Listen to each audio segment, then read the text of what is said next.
What up, everyone? Welcome to A Love Like That podcast. I'm your host, Brandon, and this is my lovely co-host, Jacqueline.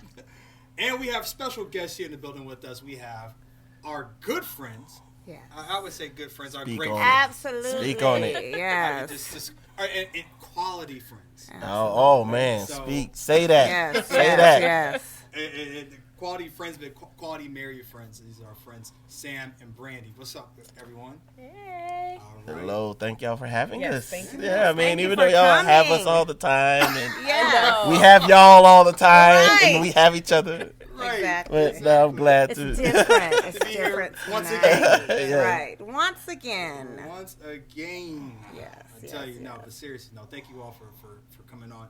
So, before I get into all the whatevers and we get into the meat and potatoes of everything, so how long have we known each other? Ooh.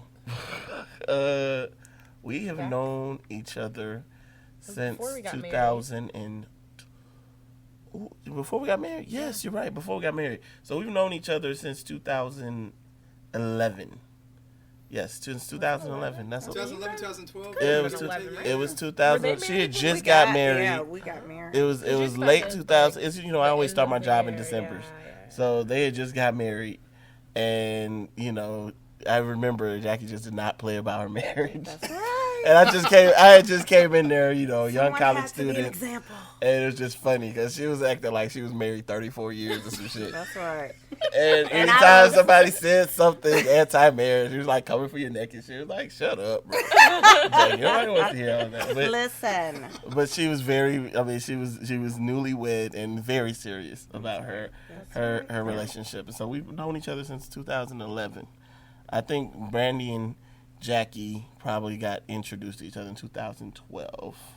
So, yeah, that's a good thing, though. All right, so I want to get that out the way because I wanted to have you on the show because I know I talked about this earlier, but what I appreciate about you two is that you all are very intentional about marriage and about relationship for each other.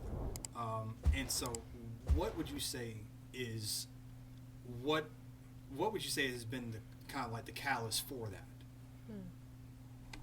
I'll let you Ladies first. No, go Ladies ahead. first. I'll let you. Go, lady. Hurry up, woman. Do as I say. I kid, guys. I said, I kid. lady, Right. go. Go ahead, Brandis. Oh, I thought you said you were just kidding. No, I was Okay, kidding what's about you doing what I say. The, I okay. wasn't kidding What's about the you. question again, Brent? I would say you guys have been very intentional about the intentionality of your relationship building and in your relationship and marriage. What would you say is the catalyst for that? I think, just kind of really understanding that we both committed to this. We both wanted to do this. I mean, obviously now having a family and, having people to kind of depend on us to make it work is a little bit different. But even before that, I think we just both really made the commitment to move forward and say, really, we talk about this often. Every day we chose and choose to be married, even when it's hard. Even when it's not, right? When things are great, we choose it, but when things are not so great, we also make that choice and do what we need to do to continue to make that choice. That's real. I would piggyback off what you're saying and say that I've seen the other side of the coin, the uncommitted side, and the damage that occurs when you don't handle your business from a standpoint of your true commitments. And I've always been one of those people that said, like, when I hang up my jersey in the Raptors, when I put my player card down and trade it in for black men don't cheat card, I would do my best to just make sure that I am giving it my all in all, and because I understand it's not just me that's impacted by what we're doing here. When we're creating what it is that we're creating, it's impacting my family, her family, our children, and so it's way bigger than just what I want and what she wants. It's about what we want and what we're trying to create. And so you're kind of, yes, you're married to each other, but you're also married to your visions. You're married to your goals. You're married to the things that you guys want to create and build together. And that's that's even that becomes a part of the commitment. Right. And so that's what makes me intentional about how I move. I love it. And I'm glad I asked that question ahead of time because today's topic, the title of today's podcast is You Think You Know, but You Have No Idea. Hello. Okay? I'm going to say it again. You think you know, but you have no idea. This is a true story about marriage. Yeah. And the reason why I'm saying that is because, everybody, especially, we see what happens out there as far as social media about, single, right. taco summer, yada, yada, yada. Yeah. But also, there are people who do want to get married and people who want to have the fall in love aspect of it or whatever the case is. And people fall in love with the concept of marriage. Yeah. Right. And not necessarily, they don't understand the work of marriage. Some people, they don't understand that and they're not even married yet. There's some people who didn't understand that even after they got married. It's like, we're actually supposed to work at this thing. Yeah, yeah. Oh, this thing, it just doesn't, whatever, And so I think that's something that, I know we talked about that. We said, I was talking to her about this the other day. I said, what makes us work is that we are intentional about working at it. Even if we weren't meant for each other, which I know we are. Right. But really what it is two people who are actually intentional about working at it no matter what. Right. And you'll make some type of positive result of it. Right. So that's the reason why I called it You Think You Know, but You Have No Idea. What do you think was your biggest misconception of marriage before you got in and what you realized afterwards? Bruh, I would say, on the surface, people see what marriage is and they think that it's a bunch of magical, it's everything surrounding marriage just seemed kind of magical, right? Right. It's the engagement. Oh my God, that shit was so beautiful. He put all this shit together. We went to Hawaii and he got on one knee and he told her, Right. this is real.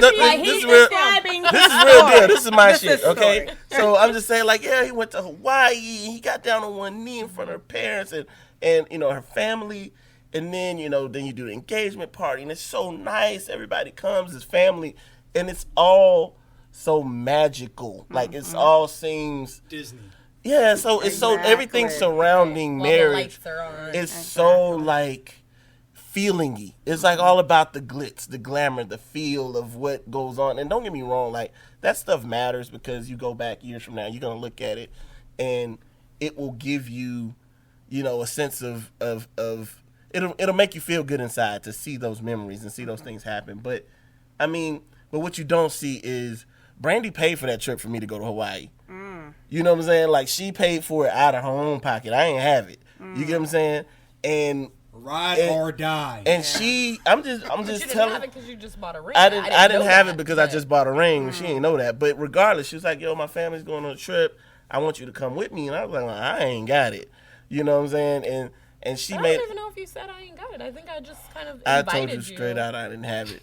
I trust me. I'm gonna tell you. I was like, that ticket is $1,600. I ain't got it.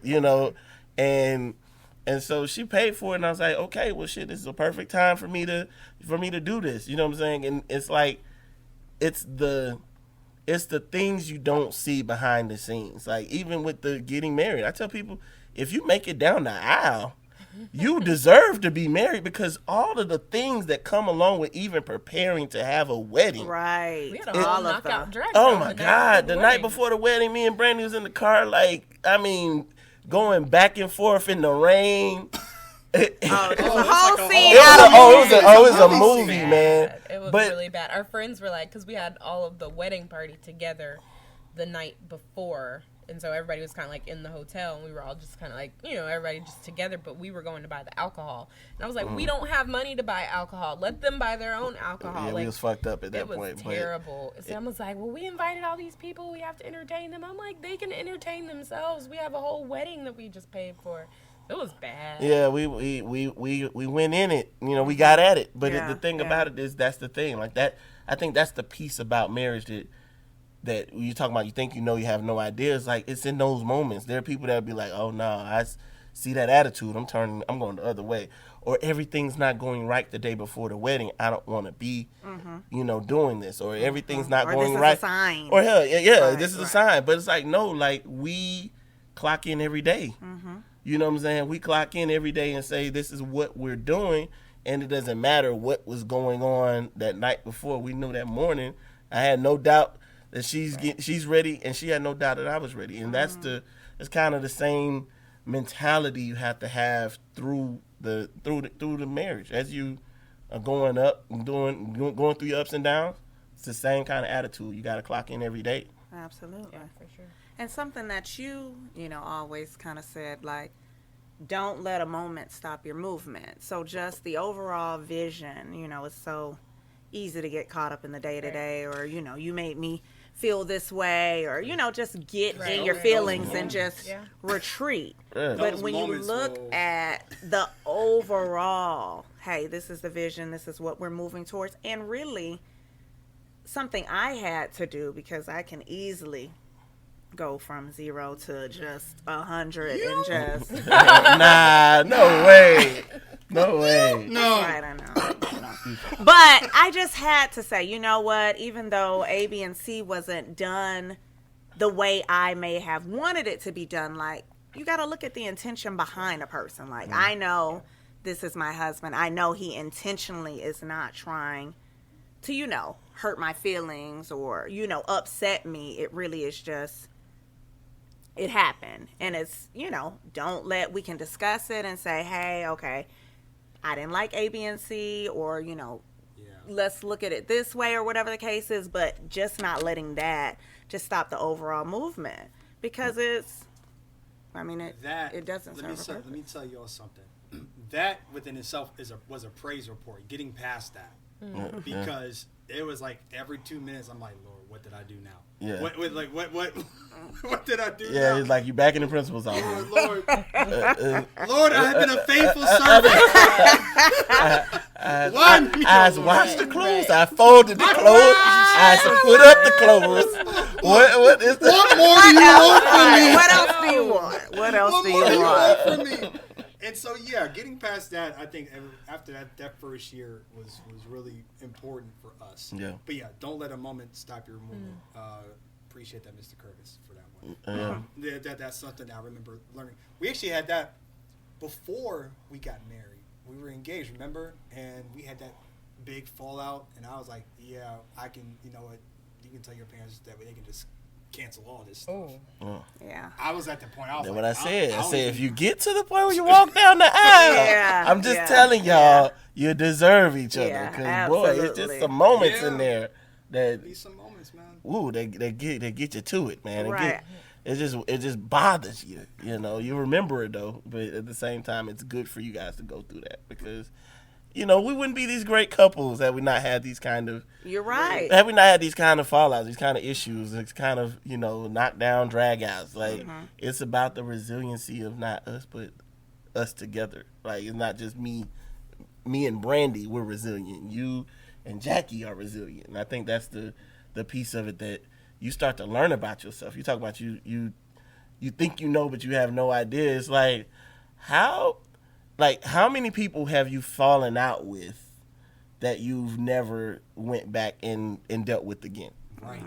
You get what I'm saying? We start to think about that. Right. And then you're married, like you fall out regularly all the time. Right. You fall out all the time. You gotta think go about back. when people like, oh, no new friends. I don't do this. I don't go back and forth. Man, in marriage, you going back and forth. Absolutely. You go back and forth, but I think it still carries back to you still know the person's intention. Mm-hmm. And that's where I think it might be a little bit different than some other relationships. Is sometimes, you go back and forth with other people and they might not have the best intention. Or you might not know what their intention is. Feel content and concrete in knowing what their intention is. Even though they may not have, they may have other stuff going on that you just don't know about. But, I feel like in marriage, in our marriage, I can't. Yeah. This Right. This right here. We know that, that's what it is. But the other part of that is, and I don't know if you want to jump into this or not, is surrounding yourself with people that can kind of call you on your stuff. Oh, absolutely. Because I think, the other part of it is there have been times when we've come to y'all and been like, look, It's been fun. Right. I'm done. Right. And that hasn't That'll do happened it, folks. often. The done word hasn't come out much, but Not often. there has been, some real like, Jackie, look, it's been fun. We'll hang out on the other Right, side. exactly. We'll always be friends. Yeah. See you at the cross. Right. But Exactly. it's having people that you trust that can kind of really recenter you and bring you back to where you need to be. That also have the same intent. Yeah. I agree on that. That, and then also just having that circle of friends that helps out. Yeah. But also, I will say, understanding the intent, but more so specifically, understanding that the other person is not trying to screw you over. Yeah. Right. Exactly. Like that's like they're like. Jackie had to understand I'm not trying to screw you over. Yeah. Like, so trust me when I We're say in what I'm this saying. together. Yeah. Like I'm in this thing 1,000. Yeah. I'm taking. We're all taking a risk. It is a risk. It is a leap of faith. No matter how you look at it, because it could go left real quick. Yeah. It could. Like when we got married, I was like, yeah, I prayed. I felt like she was the one. I knew she was the one. But just because she was the one didn't mean that it was going to work. Yeah. And it was like, I just pray that we do the right things properly and just get that together. But having the right type of friends and having that right circle, I think was very important for me. And then obviously, I would say for you as well. Because, it just, not everybody understands it and not everybody is really happy for you. Subconsciously, they're not happy for you. They may say it, they may want to, but subconsciously they may not understand it. They might also just might not know what they're talking about. Yeah. Right. I mean, they might have good intentions. They might be meaning well, but it's like, that's not quite what's going on here. Right. And I think that even gets into how we connected, in another way outside of work and just really early on coming together to form a marriage group and just, hey, we wanted couples to be able to, like, real life, hey, young couples, like what we're experiencing, to be able to form a bond and just be there to support each other. And even the way the group kind of came together, it was really wild. It fell into place the way it truly I needed have to tell you guys how this happened, right? So, because I am the founder. Here comes the story. I am the founder. Right. Of a marriage group that we have. Right. And I'd be remiss to go on without we have saying to hear that. some words I can't give from Jackie I credit for founder. this. Well, I will give Jackie some credit, and this is the credit I'll give Jackie. Jackie did not play about her marriage. Like, when we were in a culture, in a space where we were working, that just seemed like nobody really respected their situation. And I think that's the best way to put it. Like, within our work environment, it didn't seem like anybody really respected whatever the situations they were in. And I would go home and I tell my wife, like, yo, Jackie be cutting these motherfuckers' heads off at the job. Yeah, that's right. But at that point, we were we were engaged. We were engaged at one point, and then we were newlyweds. So our relationship had kind of evolved at that point. So I was loving it. We I were was brand like, spanking into it. I'm telling her, like, because it's just like, the thing about it is, like, when you work with women, your wife is always trying to figure out what type of women you're dealing with. You're talking about the women that you're working with, that kind of thing. And I was just like, yo, this one right here, she don't play. Like, there ain't none of that, ain't none of that, like, side flirty stuff. Husband, like, ain't no work husband, none of that bullshit. Oh, because there was one that wanted to. I mean, there was some in there now. I ain't gonna lie. I was ready to cut one's head off. Anyway, look, bro, it's probably a couple. I'm just telling you, they was in I know there. A couple, yeah. They was in there, okay. When we was working, them niggas was in there, and so, just knowing that the culture of what we were doing, and it was kind of like a male kind of dominated type of culture, so it was just different. And so it's easy for any woman to kind of fall into that, getting that kind of attention, that kind of thing. And I noticed that Jackie didn't play about that. And then I came home one day and my wife was just like, wouldn't it be kind of cool if we've, got a, couple people together that are like newly married or just like, serious about marriage to kind of help support one another.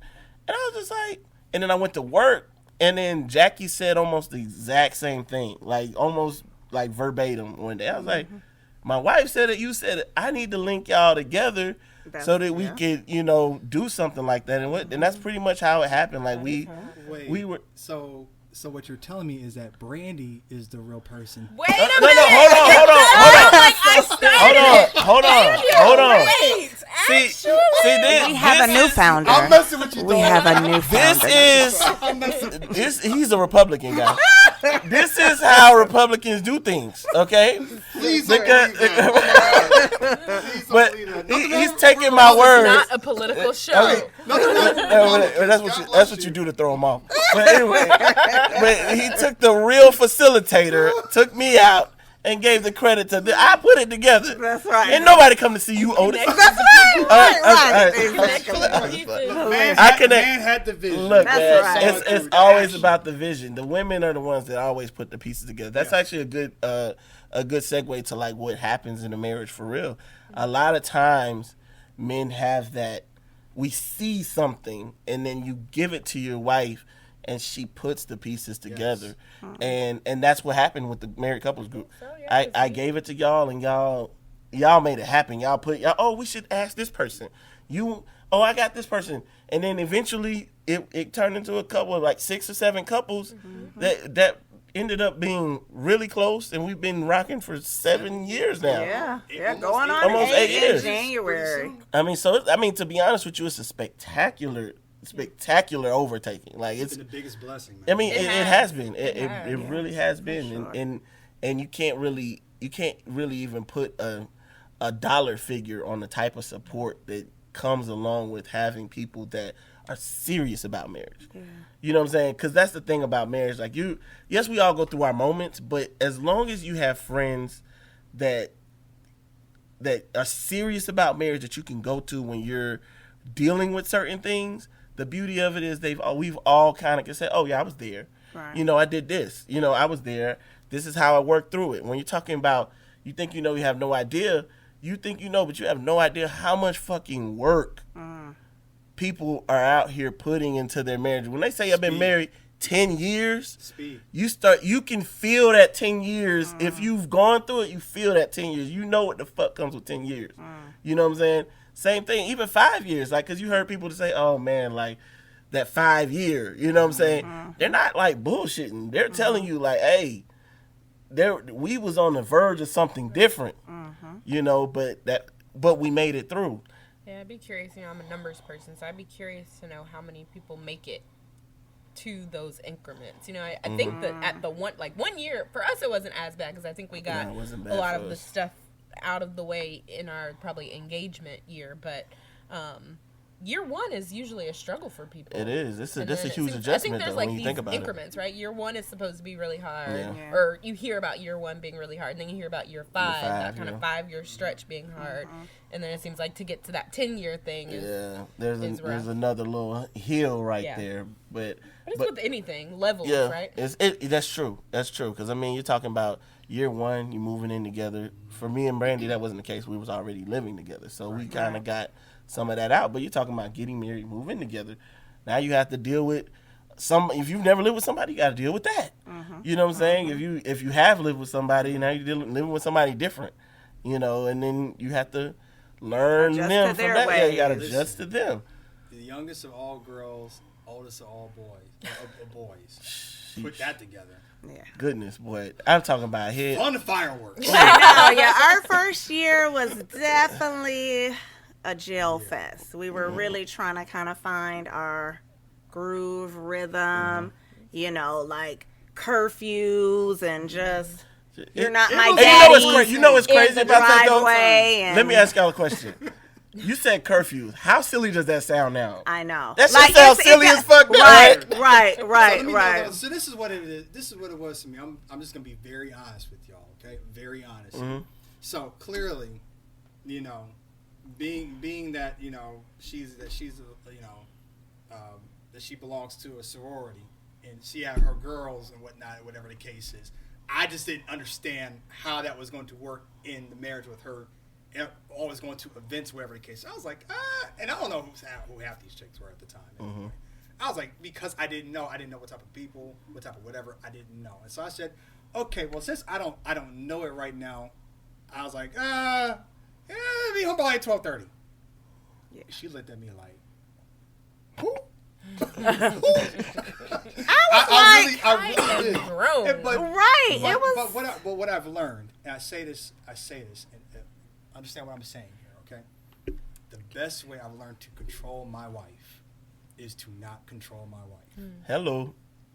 And by me allowing her to be her and allow her to just be great and whatever, she has in turn learned to respect me for that. And there is a respect that is mutual on both ends. Right. We Makes understand sense. certain things. That had to come with time and understanding. And also just dropping a lot of the ego and a lot of the macho thinking or certain things for me, as time went along. But then also just as far as just the battling aspect or whatever, I always look at it like you almost have to be like a bamboo. I remember learning that in art class of all places. They talked about in Japanese art, they draw a lot of as far as bamboo, because bamboo is a representation of something that is respectful there, because bamboo is flexible enough to bend wherever, but it's strong enough not to break. Not to break, yeah. And that's what it is that I've learned to be in my marriage, is that I'm flexible with whichever way that we go. I'm strong enough not to break, however it may be. I will be able to work with whatever. I have to learn how to adapt and be whatever I need to be for her as she does for me. Yeah. And Exactly. that's something that I In think that return, we right. have learned over time in that first year, that 5 year that you talked about, and so forth and so forth. So yeah, that's that whole you think you know but you have no idea. Yeah, I gave my wife a curfew. But I'm saying, like, it's good to be able to look back and say, you know what? It wasn't the curfew. Right. You get what I'm saying? Yeah. It was a lack of understanding. It was me not necessarily. It may have been a trust issue there. It's a lot of times it's just a symptom of the problem, not really, the problem. You get what I'm saying? And so it's just interesting to hear that. But then you said the ego, which is another, like, if you want to say you think you know, you have no idea. The E word right there? Yes. Sheesh. If you have an ego, I'm going to just say this. If you have a really big ego right now, marriage may not be for you. Marriage may not be for you, because marriage is God's love represented on earth. It's literally God's love represented on earth. Yes. And it's really all about service Yes. to your partner. And I think even in the Bible it says, like, when you think about like serving, you have to be like a doormat. And you talk about a doormat, you think about a doormat. People wipe their feet on doormats before they come into the home, right? And so literally you have to a degree. I'm not saying be abused. I'm not saying allow your significant other to just get away with anything, whatever the case may be. But I'm saying you have to be willing to be of service to that degree. Yes. Where you check your ego at the door and you handle your business within your relationship. And that is something I wish somebody would have just like, hey, look, dog, all this, big badass and all that's not marriage. It's not about you, because there's gonna be moments. You know what I'm saying? There's gonna be moments where your wife is gonna need all of you just serving her. You get what I'm saying? And vice versa. There's gonna be times where I'm just gonna need her. You know what I'm saying? There were times where I was out of commission. Like, my grandfather passed, I was fucked up, and this was before we was even married. And my wife had to tell me I was in a bad job. She had to be like, quit. I got you, we're good. She was like, that was the first job I had ever quit. I'd never been able to, my ego. Like, I was coming home upset every day, mad as hell, hated my job. But my ego, I couldn't quit. Right. Because it's like, nah, I can't be a man without a job. Yeah. No, she was just like, quit that shit. You'll be fine. You'll find another job. That's right. She saw what it was doing. She saw what it was doing to me. But it's like, you got to be able to check it. You have to be able to check that ego sometimes. And that in a way, keeps the wheels turning. Yeah. That's what keeps you moving in relationships sometimes. Well, I feel like the biggest, like, you talk about real of marriage, like, I feel like the biggest misconception is this whole 50-50 concept, right? You give 50, they give 50, together y'all have 100%. But what we always talk about is, like, So what happens if somebody can only give 48 that day? Now there's 2%. There's this 2% gap. That gap is enough for all types of things to infiltrate. That's right. So I always say, if people ask me, I'm like, the whole 50-50 thing is get that out of your mind. It's 100-100. Yes. You have to be able to cover the whole thing. Not to say you get walked over all the time, but you have to be able to pick up. And this idea of I'm gonna give 50% and he's gonna give 50% and together we're gonna make this whole picture. You have to come in and be ready to give it everything you got every day. Which you said, don't be walked over, but that's where that whole trust that the other person's not trying to screw you over on both ends. Because if I understand that she's not trying to screw me over, then I'm not going to do the same to her, right. And vice versa. So the respect comes in, the mutual respect, love, and understanding comes in, where we just understand, hey, you know what? She's allowed me to do this or that and the third or whatever the case is, but I'm not going to be that type of person to her. And, even though I could, that's not going to be me. Like, when I was writing the book, I always say this stuff seriously, like, I thought that was really cool. Like, she was like, just go get a hotel and just, like, do you, like, figure it out, whatever the case is. I was like, oh, I love that. Now, for a person with the ego or whatever the case is, it could be like, oh, shit. I'm not going to do that. I can call some girls. We can, figure this thing out, whatever the case is. But I was like, you know what? My wife has allowed me to actually have a chance of actually having peace. Yeah. Peace to actually do something that is actually worthwhile. And so that's where, the service piece comes in as well. I think you guys spoke on that, very well about that, though. So thank you. I appreciate it. Of course, I figured I'd let you know that. Shout out to Jack. I know. Thank you. Hey, bomba clot. But I think you, like, with that, just tapping into what each other needs, just saying, hey, bring the whole 100% at that point. And I think with what you were saying, if hey, the intention behind it, I think you can really just kind of be your naked self, right. In terms of just, okay, like this is really it. I don't have to hold back or whatever the case is, like try to make up stories to cover A, B, C, and D. Like, this is what it is, And I know you have me, and that's a safe place for me. Man, fuck that. I'm going to have to say something because I know y'all. All right? I'm going to say something because I know y'all. All right? Breaking news. This is all, I'm going off script. It's not bad. This is actually good. But just speaking from what y'all are talking about, from the standpoint of just zero ego, doing helping each other be able to accomplish what each other need. See, that book that Brandon wanted to do, he's been wanting to do it. You get what I'm saying? He's been wanting to do it. Yeah. And in knowing that he's been wanting to do it, but there was a time he was just like, my wife's not comfortable with that right now. And so guess what he did? He checked his ego. He could have been like, fuck that, I want to write books. Mm-hmm. You know what I'm saying? I'm just being real. He could have done that. But instead he was like, okay, this is what my wife needs from me. I'm going to give her what she needs.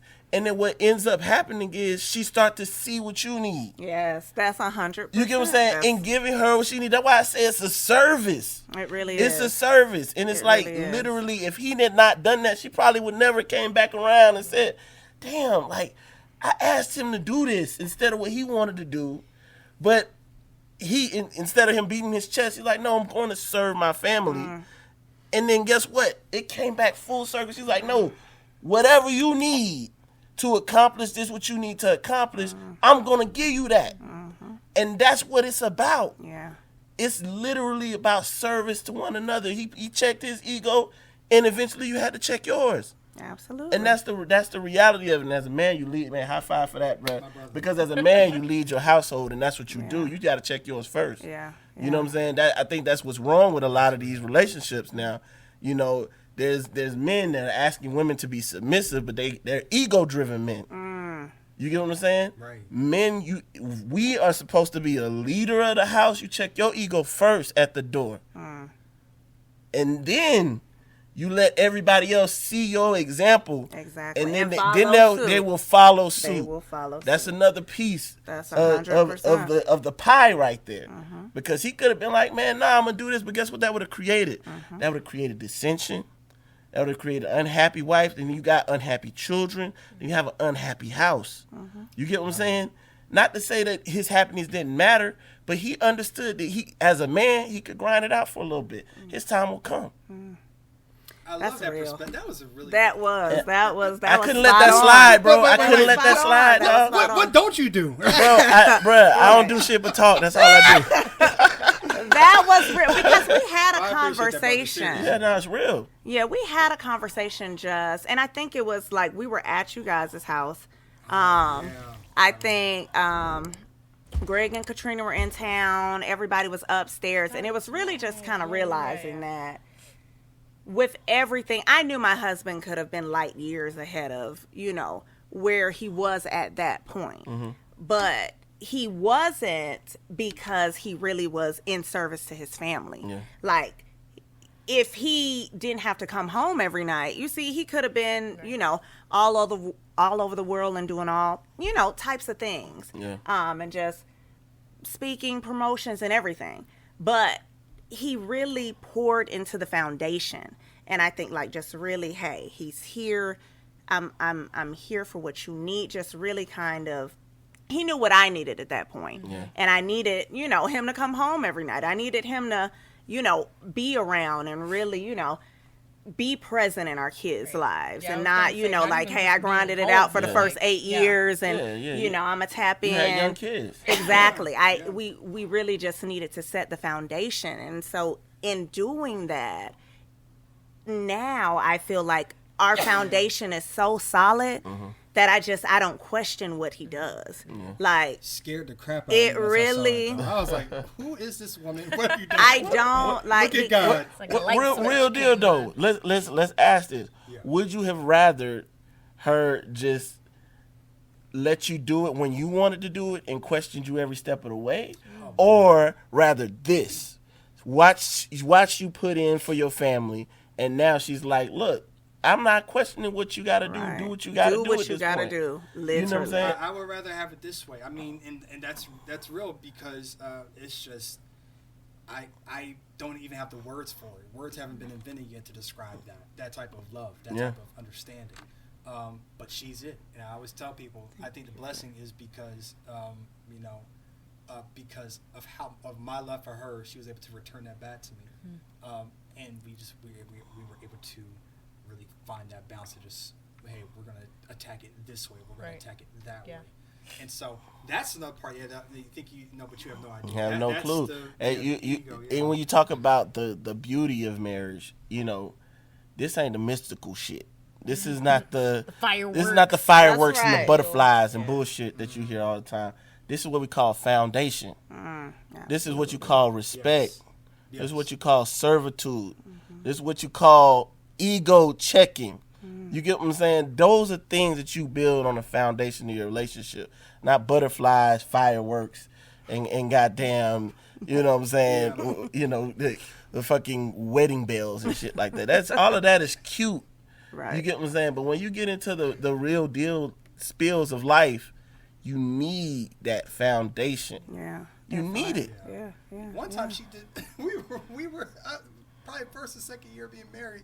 Something happened, whatever. She's like, I'm not feeling the love or the whatever. And, the tingles. The tingles. The butterflies have left the building. Something's different. I was like, because we live together now. Right. Because I see you every day. Right. I see you like once a week because I went to your parents. We're going on the dates and things of that sort. I see you every day. I see you in the morning. You see me at night. You know what this is. This is the monotony of marriage. Yeah. Right. And that's, so after it wears off, after the tingles and things of that sort, like putting in the real work to make sure that there is a consistent bond, right? And to create those new tingles, right? There you go. To create those new things. It's like, you put the kids to I'm bed. telling you, I was gonna say the things that you never would think, like when you were engaged, like, that's gonna be the one, that's gonna be the thing, but it really is just like, the kitchen is clean. Yeah.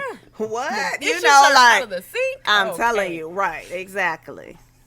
Those are good tingles, man. I'm telling you. Those are great tingles. Life changes, But I think it is, I guess for me, back to your original question of like, what did you not know or what did you what changed about your perspective of marriage? I think for me, it's the kind of this gender role idea, right? Of like everybody really being involved. And again, kind of back to what you were saying, Sam, about servitude, but like just really everybody just doing all the things that need to be done. There's not this whole, dad does this, mom does this. It's like, look, this needs to get done. Which parent is available and can get it done the quickest? That's who's going to do it. We don't have time to figure out mom only does this, mom only cooks dinner. Because I'll tell you, if my kids were waiting for me to cook dinner every night, they would be hungry. Because I don't get off work until 8 o'clock some nights. And it's like, look, I work from 7:30 a.m. to 8 o'clock at night on multiple days a week. So they'd be hungry. And it's like, look, Dad, the kids are hungry. Them your kids too. Right. I mean, Talk to them folk. The clothes need to be washed. They need something to wear tomorrow. Don't sit around and wait for me to do it. And that's just not something that happens. Like, it's funny because we were talking about the other day, and I didn't say this to you, but I was thinking it in my head. So when I was pressure washing. We had to pressure wash. We have this homeowners association, right? So you got to keep these certain things done. So we knew that we were gonna get told about our driveway because it needed to be pressure washed, and we had been hearing the rumblings about pressure washing. We're like, okay, the letter's coming. So we got the pressure washer. It was my idea to get a pressure washer instead of paying someone. Like, it'll be a fun activity. So Sam started pressure washing. And then I was like, I want to, let me do it. He left and went golfing or something. I finished doing it. And he was like, okay, fine. He was just so hesitant to let me do it. I didn't want to let her do it, guys. And so I did it. And I was out there 5 hours pressure washing. Sam was gone. I was out there 5 hours pressure washing. One of the neighbors drove by and was like, where's your husband? And so I did not want to let her do it. He was like, why are you doing this? Where's your husband? And so I told Sam. so I didn't finish, right? I didn't finish. They were like, I didn't finish because the sidewalk needed to be done and the cord wasn't long enough, so we had to get the extension cord hooked up. So anyway, I told Sam that somebody drove by, one of our neighbors that we know pretty well, drove by and asked that, and he said, I knew that's what all the people were going to be asking. You already know you're going to be in the neighborhood newsletter. So the next day, or a couple days later, we finished it up. And so Sam got out there and he was getting started, and I came out there and said, I'm going to finish it up. So anyway, I took over, and he was like, the guys are going to be looking at us crazy. Like, I can't. And I'm thinking, like, fuck them guys. They probably don't cook dinner. Like, right, exactly. They don't. Who gives a fuck what they think? Tell them to mind their own house. Like, on the real, I really didn't care, but at the same time, it was like, I don't want, like, my thing is, yes, me and my wife are partners, but I don't want nobody to think I don't take care of my wife. Right. And that's the only piece of it that I even give a fuck about. Yeah. That's number one. But number two, like, give it up for my boss-ass wife that pressure washed it. For 5 hours. She pressure washed that shit, and it looked impeccable. Yes. And to be honest with you, it's like, yes, you can... some people may be listening to this and be like, oh, nah, I would never. Okay, fuck you. You goddamn do your thing, you let your husband come back from a 10-day hours working and then go pressure wash. Do your thing. But in our household, the way we do things, we work it like a partnership. There's nothing that gets done in that house that I can't do. Yes. From waking up to going to bed, there's nothing in that home that I need, and I'm a sufficient man. I can do it all. My wife works just as much, if not more than I do. So the way I view it is whenever I have a chance to pick up something off of her burdens, lighten the load, I'm going to do that. And what I do respect about her is whenever she can, she will. She's not that person that I have to like, oh, damn, I'm doing all this. When it's my turn to get a burden taken off my back, she's going to take it off my back, and she's not going to ask questions about it. She's not going to complain. That's the other piece of it, is you do it and you don't complain. Yeah, absolutely. You know what I'm saying? It's like, because the thing about it is, like, I feel like these people keep points in relationship. Whenever, I'm going to be honest with you, whenever y'all can attest to this, whenever we deal with a couple that is keeping points, they usually end up divorced. Absolutely.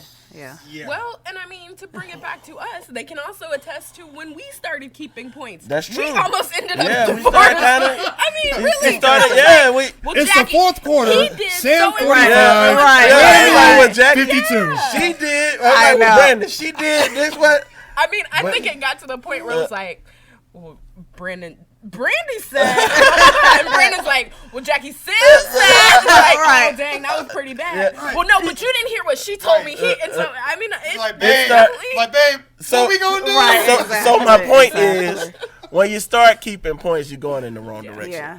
You're going in the wrong direction, and so that's the thing. Is like it's about every day is not equal. You're gonna have to figure it out. You're gonna have to pick up your weight. Depending on whatever's going on. You know what I'm saying? Me and Brandy own businesses together, so we do other things. You know what I'm saying? We don't just go to work 9 to 5. We do that, but that's one thing that we do. That's one we don't go to aspect. work 9 to 5. We don't anyway. go to work 9 to 5 9 to anyway. 5 isn't the, Yeah, that's just not a part of the way that we live. But it's like, Brandy has 2 jobs. You know what I'm saying? Me and Brandy run multiple businesses together. So there are gonna be some give and take. You know what I'm saying? There's gonna be some, okay, you're gonna work on that. All right, I'm gonna handle this. And you have to get to that point where you're doing it out of the love for the bigger picture, and not just out of the love for what you can get out of it and what you want out of it. It's literally, all right, I love the legacy we're building. So I'm going to put in the work I need in order to ensure that legacy grows the way it needs to grow. Yeah. I love the vision that we have. Right. So yes, I'm fucking tired, but I'm going to scramble some eggs for the children this morning. You know what I'm saying? I love the fact that we're breaking down barriers and building generational wealth. You get what I'm saying? So it's like, I'm going to do what it I need to takes. do. You get what I'm saying? And I'm not going to complain. And that's the piece of it, because it's like people do it and they complain. It's like, yo, if Brandy don't work 13, 14 hours and I ain't get it that night, I just didn't get it that night. It happens. Now we gonna make sure that we put in some time for each other, but at the same time, it's like once you talk about checking that ego, I need to get it this minute. Like, bro, shut the fuck up, bro. Like, come on, man. We know better than that. We married now. Right. We married now. Like, before we was married, we could have that conversation, right? That is true. But we married now. We know the deal. We know the deal. It's not a every other day. It is what it is, depending on the couple. Yeah, it is. Excuse me. You have 72 hours to respond. Right. I mean, don't get me wrong, man. Time is ticking. Look, You're every once in a while, you gotta you're hit it tired with tonight? Okay. It's like, Tired last night, too. look, every once in a while, you gotta make your points, right? You gotta be like, hey, look, it's been a while, Right. But your move. But you understand the purpose. You understand the purpose, and you gotta understand, like, when people say communication is key, I feel like it's real communication. Ain't that bullshit that y'all be talking about, like, we need to be text all day and all that. No, that's not what we're talking about. We're talking about being uncomfortable and being able to have uncomfortable conversations. Absolutely. and it not turn into World War III every time. Right. You get what I'm saying? It's like Choosing your battle. actually saying, hey, look, you ain't sucked a little dick in a while. You know what I'm saying? And The rating. I'm sorry, guys. I apologize. I don't know. Friday Night Lights. Okay, well, This is our Friday night edition. Sam would like some fellatio, please. Immediately. But what I'm saying is, you got to be able to talk in that manner and be able to be okay with that, Yeah. because it's like there's a lot of times people tiptoe around each other, walk around on eggshells. That's not healthy. Yeah. It's not healthy. You gotta be able to communicate the tough stuff without it being knocked down, drag out every single time. It's like, man, and there's sometimes Brandy say some shit to me, and I be like, damn, you right. I gotta goddamn tighten up. Right. You know what? It's the ego understanding where the intention is and not taking it personal. Yeah. So, it was a couple of months ago. I told Greg about this. He was like, man, you need to write a book about that one right there. Jackie came at me sideways about something. She was pissed. And so I'm just hearing her talk. I'm like, before I respond, I'm like, okay, babe, all right. Let me just, before I get involved in this, do I need to just hear you out, or do I need to actually respond to what you're saying? We had a whole therapy session about did. that. Because that let me understand how I need to proceed. Yeah. Because And I was she just thrown off. she just needed to talk. Like, She just needed to you vent. know what? So when she said what she said, I was able to understand she just needs to get it out. Yeah. Don't take it that way. Let her get it out and be done with it. Yeah. Instead of we about to go to war now. Right. I just needed to get it off my chest. So I thank God that I was able to actually, I don't know how or why, but I was able to just receive it and break it down and understand. Okay, I need to understand what this is. Is this a vent moment, or is this we need to have a conversation? Because this, I need to just know, so I can know how to receive you and how to approach it and how to respond better. I think as men, because men, we're big, we're bad, but we have the most fragile egos. Our egos are so fragile. It really is. So I have to understand that part. Yep. I think just men in general. So I would say that as just free game for guys who are getting ready to get married, who have not been on the other side. Again, you think you know, but you have no idea. Yeah, you don't. Yeah. And to piggyback off what you said, like, there were times, and we're talking about communication, because that's healthy, understanding, like, oh, she's just venting, versus I don't need to. I'm a fixer. When Brandi says, when she comes to me with some shit, she knows that I'm going to try to fix it. Sometimes I didn't know this until it was in the whole therapy session. I was like, yo, she don't tell me shit, and we found out the reason she don't tell me shit is because I go straight into, like, I gotta fix the shit. And for her, it's just like, you don't need to fix it. I would really just like for you to hear me, and that's the thing. That's a part of understanding what you're dealing with, how to communicate. Because I would like she would keep all the stuff inside. I would like for her to tell me these things, but because I'm always fixing things, then she's like, nah, I'm not trying to get you staying up all night trying to fix all of my problems. Exactly. And so it's like just understanding that sometimes your women just want to speak. You got to listen. Yeah. Do you feel heard? I was about to say that. I was going to say sometimes we just definitely want to be heard. I had to learn that. Yeah, that's for sure. That was a real deal, and I think that's helped us out a great deal. Just understanding that you just want to be heard. Yeah. If you can't tell, I'm a talker, and so my wife's not a talker. So it's like that's another dynamic. It's like, the introvert and the extrovert. Yeah, it's like, well, I guess you'd be an introvert. I'm not even an introvert. I'm not an extrovert for real. No, I don't like people. Like, no, that's the truth. Like, I am what they call an antisocial extrovert. I only open up to people that I know. Right. When I'm in a room with a bunch of people I don't know, I just be in a corner, just observing people, whatever, and I'm not the life of the party unless I know the people at the party. You know what I'm saying? And that's just me. You know what I'm saying? And that's just how I've always been. People will see me and like, oh, this nigga is comfortable as fuck talking. But no, like, I get in the room, I don't know nobody. I'm boring. Right. I'm in boring. the corner, like. Yeah, and I'm not sharing nothing with you. But if I know you like I know you guys, man, I can talk to y'all all night. And he is the life of the party.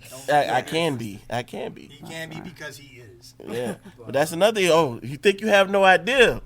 When you the life of the party. Yeah. Your wife don't want you having that much fun. That's not where I thought Listen. That is not where I thought you were going. Where did you think he was going? Right. All right, we're go have a little fun with this one. Look, as a Leo, I think I understand that. Your wife don't want you having that much fun, fellas. Just know that, all right? You heard it here first. Right. Okay? Go ahead, Brandon. Especially Speak on that. I was going to say, Brandon. You got enough experience. No, I thought you were going to say as the life of the party, and maybe it's not so much the life of the party, but as like the go-to person for everybody. Okay.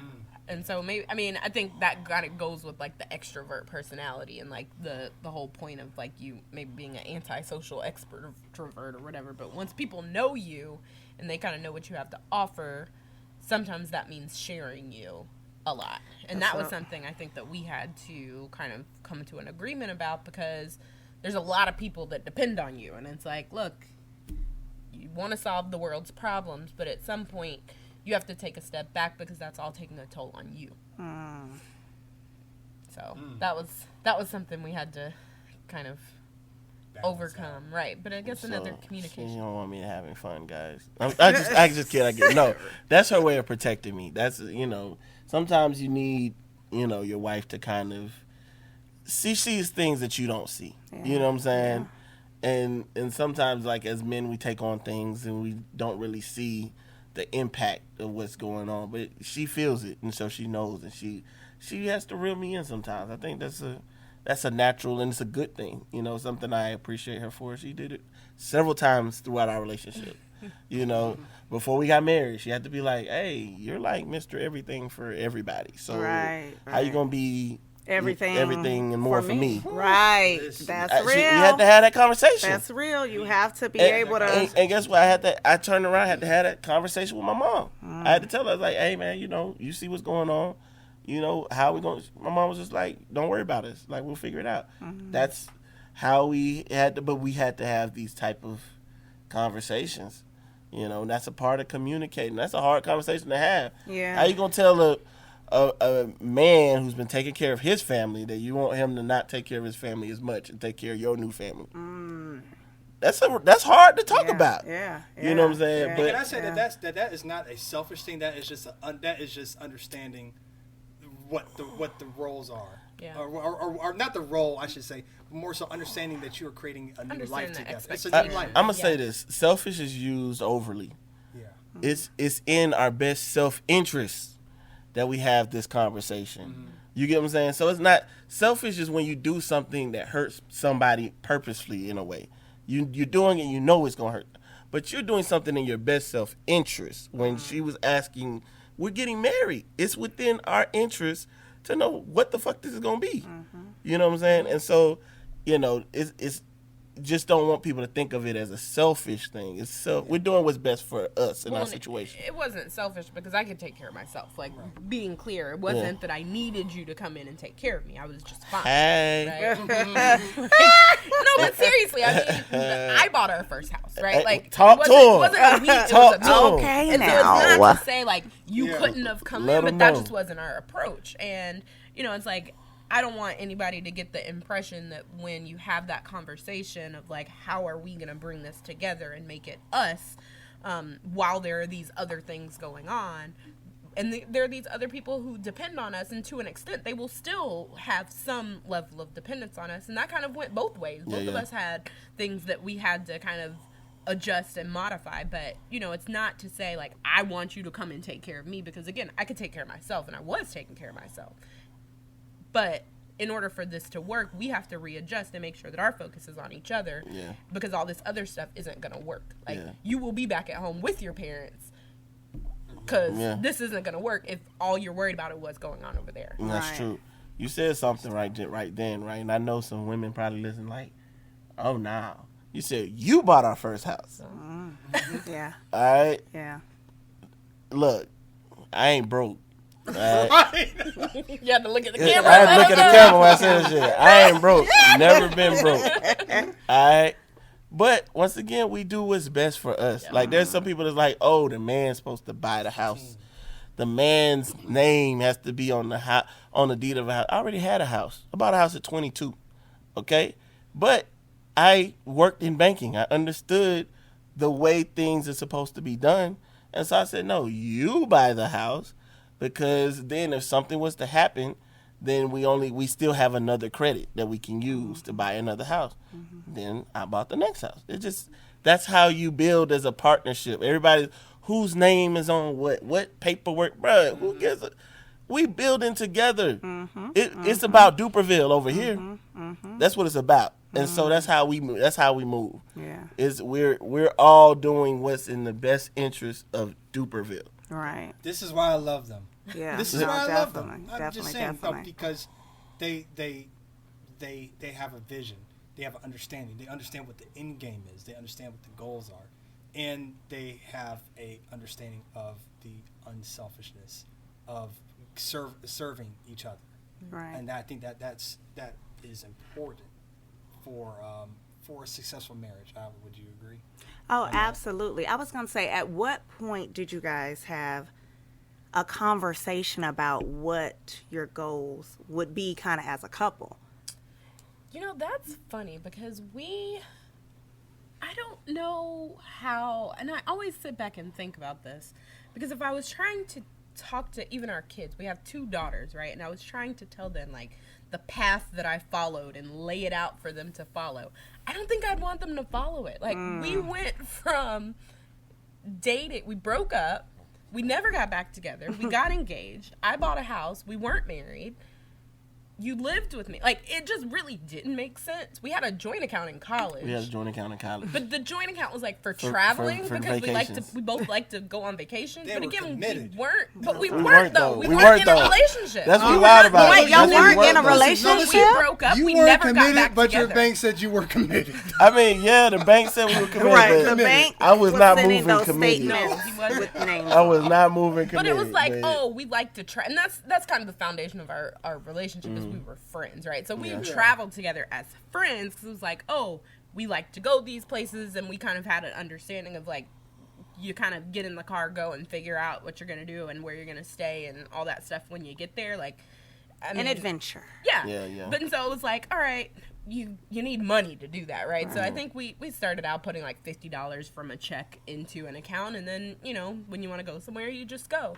And then eventually that account evolved, and it's still our travel account, It actually, is, but yeah. that account was kind of the foreground for us understanding, okay, you know how to take care of money. It was never a worry of like, I'm putting my $50 into this account and what are you gonna do with it? Are you gonna, both of our names were on it, you gonna take your money, are you gonna take my money Take and my run? money and you run? know? Right. Don't spend it on another bitch. Right. Take I somebody never else did on that, by the vacation. way. Yeah. I But wasn't- again, it was that's only great. $50. I mean, it was $50, only $50. But this was college. But in college, $50. I was that's like, a lot this of is that's college. a lot of Yeah. money, right? So, Yeah. and that account started It started packing, growing it started fast, piling yeah. up. So I mean, it just kind of that was really the unspoken direction of kind of our relationship, of just kind of having that account, and I guess we just kind of moved as friends, and then the friendship kind of eventually. I don't really know. Yeah, we That kind we of. ever really said these are our goals at that point. No, I don't think we did that, but we moved with intention and Right. everything. So it's just like They came an idea. together. The vacation is like, okay, we like going places. If we're gonna keep going places together, we need to have some money set aside. Okay, let's have some money set aside to do that. Like every, I guess, step in our friendship / relationship, we moved with intention. Like even when we weren't together, but together, or whatever the hell we were doing before I proposed to her, I had the plan of what I wanted to do, how I wanted to do it, and then I think, I taught her a lot about finances early, we went to the grocery store. I always tell the story because I'm going to tell this to these people because people need to know. That's right. Let us hear. We went I to the wanna know. grocery store, a young boy from the hood who's never had money, but I always watch all of my coins because I never have money. And so I need to make sure whenever I go to the store, I know how much money I have. Man, we went to the store. We were walking through the aisles, and you ever seen like TV shows where people like just dropping things in the cart? The people just like, oh, I'll take some of these. Yeah, sliding some of stuff that. off. So we get to the register. I put my stuff on there. I pay for my shit. Brandi, deep, deep, deep, deep, deep, deep, deep, deep. Scanning all her stuff. And then so she scanned all her stuff, and then so she puts a card in, and her card declined. And at Walmart, at Walmart, at Walmart, they make the Yeah. announcement. Oh yeah. So Because they probably need somebody to come over there and. Excuse me, broke colored at aisle 9. Broke Right. colored at aisle 9. So she goes, well, I guess you're going to have to pay for that. I said, hold on, wait now, right? Wait a minute. I have $50 I and said, 65 you didn't cents. know you didn't have that money in your account before you put all that in the cart? Right. I'm like, we're going to take some of this back. Right, exactly. And then so from that point forward, and I think that's like the central theme of our relationship is like, it's about enhancing each other. Mm-hmm. So I was like, okay, I got you. I'm gonna buy this shit. But you ain't never gonna have this problem again. You're gonna know how to handle your money. Yeah. Because I never really had to she do didn't that. have to I mean, do that. My mom put money on my account, and she didn't know I was going to the store that day. So she just swiped until it was gone. didn't And it's have fine. any money. To be honest, our children would probably be like that. You get what I'm saying? But what I'm saying is, at that point, I was like, no, like you're an adult now. You need to know certain things. You need to know what's in your account. You know, and I had to show her. You know what I'm saying? And that's the thing. Is like from that point forward, she'll tell you. She's like, you want to talk the greatest hits of what you done for me? You put our finances together. Yeah, You know what I'm saying? yeah, And that's yeah. that's the thing. It's like we enhanced each other in different ways. That's one way I say I will definitely have enhanced her life. Yeah, You know what I'm saying? definitely. It's not that she wasn't going to be making a bunch of money, because she was always going to be making a bunch of money. She's smart as shit. Yeah. But how to keep money, grow money, all that, that's skills. Yeah, yeah. That's skills. absolutely. Making money is one thing. Keeping it's a whole nother Hey, it's a thing. different ball game. Whole different Whole nother struggle. subject on that, though. That's a good story. I never heard that story. I've heard a lot of stories, but I never heard that one. That's a good one. Bruh, she scanned everything, bro. He had a full cart. All dog. your money. All your I money. mean, I wasn't broke, so you know. Once again, I'm not broke. Disclaimer. Never was a broke nigga. Don't forget. I'm just playing, man. Yeah, never broke it. Y'all wonder what my insecurities are? I'm telling I was you. a broke child. Yeah. Right, I mean, exactly. it didn't matter. Like yeah. to me, it just wasn't a big deal. Like I would tell my mom before I went to the grocery store. I mean, I worked, but I didn't really make money to really sustain like that. I had like a grocery card that she would load. And She was married I'd to a use banker. it I wasn't, yeah. I wasn't married. When you were at married, that well, point. you were fucking with a banker, yeah. So I was, Anyway, you know, yeah. you was college thought bopping with a banker. As I'm getting ready to clean it up. All right, sorry guys, I just can't- apologize. I'm Brandon, sorry guys. Be careful who you invite on your I podcast. apologize. Hey man, they gonna Duly love this. noted. They gonna love this. Duly noted. I think. What a nice way to end on that note. Yeah. Well, I think before we wrap this up, obviously, again, thank you all for coming on. Thanks for Oh having man, us. thanks for having Yeah. us, man. So as we wrap this up, what is this? 9 years married now? No, not We're quite. going on Eight. now. No, Oh, yeah. Is it 9? I don't know. We just passed 8. Right. We're going So on So now. going on now. Yeah. 8 years going on, 9 years married. That's a long time. That's a long time. Yeah, y'all getting there, man. Yeah. So 8 years in marriage, what do you know for sure? I know for sure, though, we are better now than we ever have been before. That's real. It takes time to grow. It does. It does. We kind of talked about that not too long ago. Just like we're in a good space. And not to say that, you know, things shake up, You and be as soon hating to as you say say that shit that. because you don't want Right. to jinx You it. know. It's like, Yeah. damn, this Knock on shit wood. great. That's But we're both being intentional, and we've applied the lessons that we've learned, and we're, you know, we're using the things that we have to make sure that we're in a good space. We're just using the tools, like you like to say. Yeah. From my standpoint, I think I told you this. I got one last story for y'all. It's just a good one. It's a good story. It's a great story. What I know now is what I've always known, is that I have somebody's going to be by my side regardless of what's going on. See, growing up, I'm the oldest boy of 4. So, you know, I had to take on I just had to grow up fast, just like most older boys have to do. You know, Brandon, I'm sure you can attest. Yeah. You know, so a lot of things that I go through, I had to go through by myself. You know, a lot of things that I went through, like my younger siblings probably have no clue. Because it's like we already broke. You know, my mom has her own problems. My problems are like, you know, she's not worried. She got 4 kids to worry about, not just me. So, you know, it wasn't until I met Brandi that I had somebody that I knew was going to be by my side. And so I was telling her this story the other day. I was like, man, you know, every once in a while, the stories pop into your head, and this is the one that popped into my head. We were in college. I was driving around in my Honda, and it was like nighttime, like late at night. You know, in college, we would be out late at night, and I got back to the dorms, and my key wouldn't come out of the ignition, and you were already home. I had called you, And I was just like, you know, she was wondering where I was, probably like coming to see her or whatever. She was wondering where I was at. I was like, I'm out here in the parking lot. I'm waiting on AAA. They say it's gonna be like 3 or 4 hours. It's probably like midnight at that time. It's gonna be 3 or 4 hours, but I can't leave my car because the key's in ignition, and it won't come out. And so I just told her, I was like, yeah, I mean, it's gonna be a minute, you know. And so I'm sitting in the car, and out comes Brandi in her blanket, in a whole blanket, walking out. I was like, what the fuck are you doing out here? Like, I didn't tell you to come out here. Like, I just told you I was out here just to let you know that it's gonna be a minute.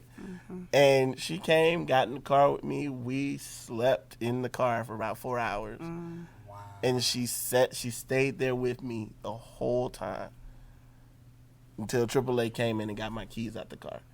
And it's those moments, you know, like, yo, this is somebody. She's for me. For me. This is somebody for me. And since then, I've never had an issue where I have to wonder whether or not she's going to be right here next to me. And I just appreciate that. And I love her for that. That was beautiful. No, that was. We seriously. love Please that. tell me that's when you knew that she was the one. I didn't. That wasn't it, bro. He was still I was acting still out crazy here. after. Oh, he said We outside. We outside. I'm just playing. But I knew I loved this one though. I knew I loved her. Yeah. And, you know, I still going through some things, but you know, we was outside. You was outside. Right. We Not we. You, sir. But you know what though? That's typical Duke though. I love the end of the story. That's just typical. Way to bring it home, dupe. Yeah, way to bring it home. Well, listen, thank you guys again for coming on. And I will say, a love like that is learning to check your ego at the door. Hello. That is what a love like that is. Yes. Check your ego at the door. So now you know what it really is. Once again, listen, guys, I'm your host, Brandon. I'm Jacqueline. And thank you to the Dupervilles. Thank you Yes, for coming on. we love you All right. guys. This has been a Love Like That podcast. I'll catch you guys later. Peace. Bye. Bye. All right. That